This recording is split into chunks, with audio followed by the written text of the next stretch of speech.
The morning sun hung low over Flint, Michigan, casting long and exaggerated shadows across the city. A gray sheen of the first light gently touched the stained concrete facades of the buildings, turning their mundane countenance into a spectral canvas. Among the city's quiet hum, a solitary figure emerged, Lucas Carmichael, a vessel forged in resilience and silence. Lucas was not a man of many words.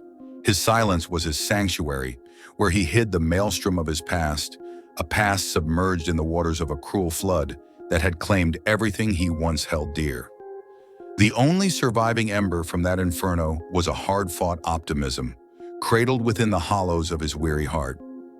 From an outsider's perspective, the case that brought Lucas to Flint was a simple one, a string of identity thefts. Yet it was the peculiar nature of the thefts that had pulled him into the maze of the city's sewers. People had reported not just stolen identities, but also whispered terrified accounts of encountering their own doppelgangers. The sewers, it seemed, were the common thread, a peculiar stage for such a mundane crime. His investigation led him to the dank underbelly of Flint, a world hidden beneath manhole covers, where darkness clung to damp stone walls, and the smell of damp decay hung thick in the air. The sewers, like the veins of the city, sprawled and intersected in an intricate web. Their darkened tunnels echoed with drips and distant gurgles, an auditory remnant of the flood that had haunted his past. His arrival was greeted with a pervasive dread that lingered in the city, its usually warm Midwestern charm eclipsed by an unshakable unease. As he walked through the city streets, he couldn't help but notice the fearful glances that the residents threw towards the manhole covers and drains, as if expecting some phantom to emerge from the sewers. The city was on the edge, each stolen identity pulling at the thread of its collective sanity. In a diner lit by the sickly pallor of neon lights, he met with one of the victims, a middle-aged woman named Martha. "I saw her, Detective," Martha whispered, her voice trembling. "I saw myself, but it wasn't me." "How can you be so sure, Martha?" Lucas asked, his eyes unwaveringly steady on hers. "The eyes," she said, her gaze distant, haunted. "They were mine, but not mine. As if someone else was looking through them. Someone or something." Her words echoed in his mind as he descended into the sewers later that night, armed with a flashlight and a resolve tempered in the fires of his trauma. But within the Stygian depths, he found something that gave pause to his brave heart, an abnormality that had no place in a sewer, a fractal pattern etched onto the wall, pulsating with an eerie iridescence when looked at askew. It was foreign, cosmic, a grim tableau that whispered secrets in an alien tongue. As he emerged from the labyrinthine sewer, the mystery deepened. He knew then that the identity theft was not just a case of doppelgangers. It was an echo of something much more profound, much more sinister. It was as if the city, the sewers, were being possessed by an otherworldly dread. With his silence past and unyielding resolve, he stood as the city's sole bulwark against the encroaching darkness. As the pale fingers of dawn began to pry at the night's velvety shroud, Lucas found himself once again descending into the stony gullet of Flint's sewer system. The day had only begun, yet a certain heaviness dragged at the tail end of his heartbeat, the city's anxiety seeping into his own like water into parched earth. The sewer tunnels were a twisted mirror of the city above, its architecture of concrete and cast iron belied by the cyclopean fractal patterns adorning the walls. Each journey within their depths felt like a descent into a living, pulsating organism rather than an inanimate labyrinth of man's creation. The echoes of water droplets falling into the inky blackness below wove an eerie melody that hummed against his eardrums, a disturbingly alien rhythm that played its silent tune. Every victim's account he had collected began to thread itself into the creeping narrative of the city's ailment. The pattern emerged in his mind, much like the disturbingly alien fractal designs he'd found in the sewers, an insidious force feeding on the identities of the unsuspecting populace, replacing their familiarities with unsettling alienness. The fear in the city was more than justified. It was the terror of one's self being made alien, the horror of seeing one's own reflection distorted into something inscrutably cosmic. It was an elderly librarian, hunched over with the weight of years and countless stories, who led him to the next piece of the puzzle. Over a steaming cup of tea, the old man recounted the town's whispered legends of an alien species, beings that thrived in the dark, undisturbed spaces beneath the earth. "The people," he croaked, his rheumy eyes gleaming in the muted candlelight. "They'd whisper about creatures dwelling below. Supposedly, they could rewrite our lives, make us see ourselves differently. Only stories, of course, but stories often carry a kernel of truth. Don't you think, detective?" He regarded the old man with a thoughtful gaze before casting a glance at the window, his eyes falling on a manhole cover just across the street. There was a world beneath, teeming with unseen terrors, threatening to overturn reality as they knew it. A shiver passed down his spine, yet his resolve didn't falter. It was then that he realized he wasn't just dealing with a crime. He was at the precipice of an ancient, unknowable horror. He left the comfort of the library's well-lit interior, venturing once again into the haunted darkness of the sewers, armed with nothing more than his indomitable courage and the city's fearful legends.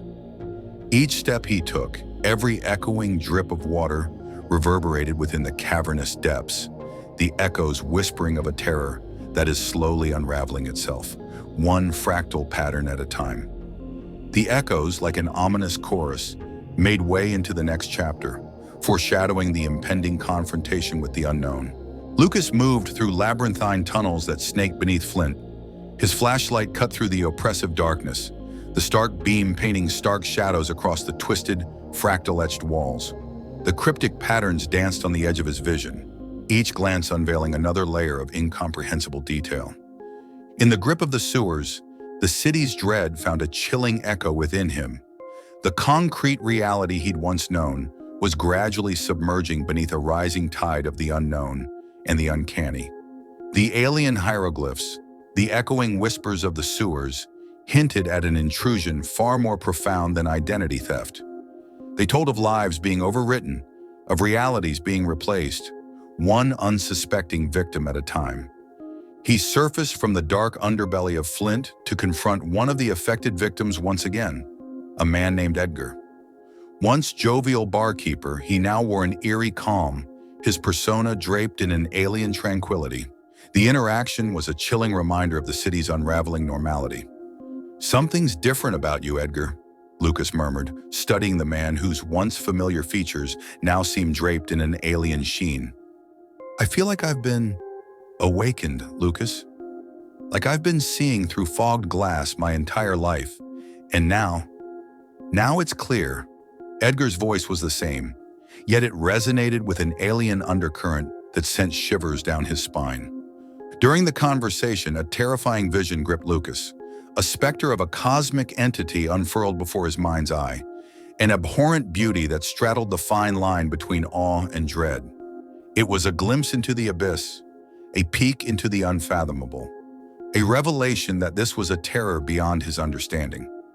It was a vision of the entity that had slumbered beneath Flint for an age, slowly reaching out into the minds of the unsuspecting, replacing their selves with its alien essence. Yet he was not a man to buckle under such revelations. He was a survivor, one who had fought against the drowning pull of a deadly flood, one who found in himself a stubborn optimism even in the face of insurmountable odds. This entity, this cosmic horror, was just another challenge to overcome. His past, his courage, and his unwavering optimism fueled his determination, pushing him closer towards the ultimate confrontation. Underneath the city, where the sun's golden light failed to pierce, Lucas Carmichael faced the shadows. The familiar realm of concrete and steel had transformed into an alien landscape, the fractal hieroglyphs that lined the sewer walls pulsating with an unseen energy. This was the lair of the entity, the heart of the cosmic horror that was replacing the very souls of Flint's residents. The silence of the sewers was broken only by the echo of his heartbeat, a rhythmic mantra in the face of the unknown. His flashlight swung in his grasp, an island of sanity in the dark sea, cutting through the alien geometry of the entity's realm. He found himself standing before an eerie expanse of black water, an underground lake that mirrored the haunted void above. As he stepped closer, the water's surface rippled, revealing an entity of unthinkable proportions. It was not one creature, but a mass of writhing shapes, a hive of unfathomable nightmares. It was an entity from the stars, a cosmic horror that had lain dormant beneath Flint, gradually reaching out into the minds of the city's populace. For a moment, he felt the call of the entity, a cosmic melody that promised enlightenment, the dissolution of self into a grander existence. He saw visions of other victims, their identities replaced, their realities overwritten. And within that mass of writhing horror, he saw himself. Yet he was a man who found purpose in adversity, an eternal optimist who believed in the sanctity of the human spirit. Drawing from the wellspring of his inner strength, he resisted the cosmic call. He was not here to be subsumed. He was here to confront, to understand, and if possible, to halt this terror. Armed with his resolve, he challenged the entity, shouting into the echoing expanse, his voice a beacon of defiance in the oppressive silence. You may take our faces, our identities, but you cannot take our spirits. We are more than mere echoes in your cosmic symphony. In the face of his defiance, the entity writhed, its fractal form shimmering like a heat haze. There was a sudden silence, a heavy pause in the orchestra of dripping water and whispering echoes, and then a booming sound, as if the entity was laughing in a language too ancient for human comprehension. Lucas felt a pull, a gravitational force tugging at his very existence. Yet he resisted, his every fiber straining against the cosmic current. And in that moment of utter defiance, he found his escape. With a desperate lunge, he hurled himself back towards the labyrinthine tunnels, the echoing laughter of the entity, a terrible symphony in his wake. He emerged into the pre-dawn light of Flint, forever changed yet not defeated.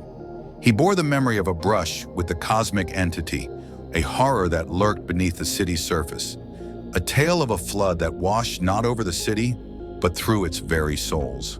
He had escaped, but he was not entirely free, for the shadow of his encounter would forever lurk in the corners of his existence, a haunting reminder of the unfathomable depths beneath the ordinary. Thank you for tuning in. If you enjoyed our content, show your support with a like and subscribe, and stay notified by hitting the bell icon. Expect more cosmic horror from Eldritch Tales Factory, and feel free to explore our other stories. See you in the next video.